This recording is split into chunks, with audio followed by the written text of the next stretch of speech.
चींटियों की खुफिया दुनिया। एक ऐसी दुनिया जो हमारे पैरों के नीचे छुपी हुई है। क्या आपने जमीन पर चलती चींटियों की ये लंबी लाइन देखी है? एक के पीछे एक, बिना भटके। इन्हें कौन बताता है कहाँ जाना है? सबसे हैरानी की बात यह है कि ये एक दूसरे से बात भी करती हैं। हमारे पैरों के नीचे इनकी एक पूरी खुफिया दुनिया छुपी है। ये बिल्कुल हम इंसानों जैसी लाइफ जीती हैं। मिट्टी के नीचे बड़े बड़े शहर बनाती हैं और इनकी एक रानी चींटी भी होती है। आज हम खोलेंगे चींटियों की दुनिया के ऐसे राज जो आपको हैरान कर देंगे। दोस्तों, क्या आप जानते हैं चींटियां बिना बोले कैसे बात करती हैं? जब दो चींटियां मिलती हैं तो वो अपने सर के एंटेनास को एक दूसरे से टच करती हैं। ये उनका हेलो कहने और जानकारी देने का तरीका है।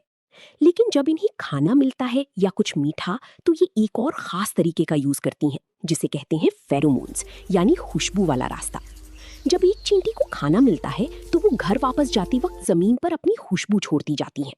बाकी चींटियां अपने एंटेनास से उस खुशबू को सूंघती हैं और उसी रास्ते पर एक के पीछे एक चलने लगती हैं। इसी वजह से चींटियां हमेशा एक परफेक्ट लाइन में चलती हैं। सोचिए, इतनी छोटी सी चींटी, लेकिन कितना अमेजिंग सिस्टम। दोस्तों, जब हम जमीन को देखते हैं तो हमें सिर्फ मिट्टी नजर आती है, लेकिन उस मिट्टी के नीचे बसी होती है एक पूरी खुफिया दुनिया, एंट कॉलोनी। ये कोई छोटा घर नहीं, बल्कि एक बेहतरीन अंडरग्राउंड सिटी होती है, जहां हर काम के लिए अलग अलग कमरे बने होते हैं। नर्सरी रूम, यहाँ नन्ही चींटियों और उनके एग्स की देखभाल होती है। वर्कर एंट्स यहाँ का टेम्परेचर हमेशा सही रखती हैं ताकि बच्चे सुरक्षित रहें। राशन घर, इनके पास बड़े बड़े स्टोर रूम्स होते हैं जहां पूरे साल का खाना जमा किया जाता है।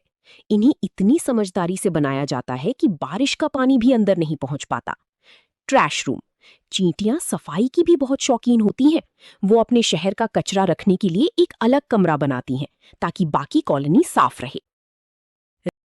कॉलोनी के सबसे गहरे और सुरक्षित हिस्से में रहती है रानी चींटी। यहाँ बाकी चींटियां दिन रात उसकी सेवा करती हैं। साइंटिस्ट्स के मुताबिक इनके टनल्स कई मीटर्स गहरे हो सकते हैं। इतनी भीड़ के बावजूद यहाँ ना कोई शोर होता है और ना ही कोई गलती। सब मिलकर एक एडवांस्ड सिटी की तरह काम करते हैं। इस पूरे शहर की सबसे खास सदस्य होती है द क्वीन एंट, यानी रानी चींटी। ये साइज में सबसे बड़ी होती है और इसका सबसे बड़ा काम होता है अंडे देना, ताकि कॉलोनी की आबादी बढ़ती रहे। बाकी सब चींटियां मिलकर इसकी रक्षा करती हैं और बच्चों का ध्यान रखती हैं। एक रानी चींटी हजारों एग्स दे सकती हैं। सोचिए, पूरी कॉलोनी का फ्यूचर सिर्फ एक रानी पर डिपेंड करता है। लेकिन दोस्तों, चींटियों की समझदारी यहीं खत्म नहीं होती। साइंटिस्ट्स ने देखा है कि जब कॉलोनी को कोई खतरा महसूस होता है, जैसे बारिश, पानी या किसी दुश्मन का हमला, तो वर्कर एंट्स तुरंत एक्टिव हो जाती हैं। ये अपने नन्हे बच्चों और एग्स को बहुत संभाल कर मुंह में उठाती हैं और उन्हें कॉलोनी के सुरक्षित हिस्से में ले जाती हैं।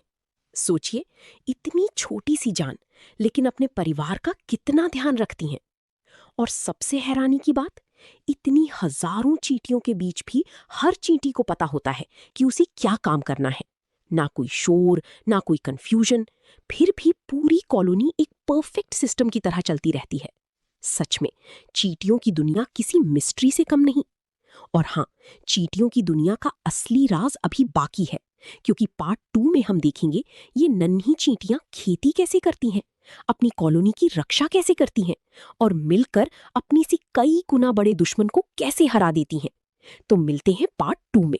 और अगर आपको ये मिस्टीरियस दुनिया पसंद आ रही है तो कमेंट में जरूर बताएं। और ऐसी ही मजेदार और मिस्टीरियस वीडियोस के लिए नेचर एंड साइंस स्टोरीज को सब्सक्राइब करना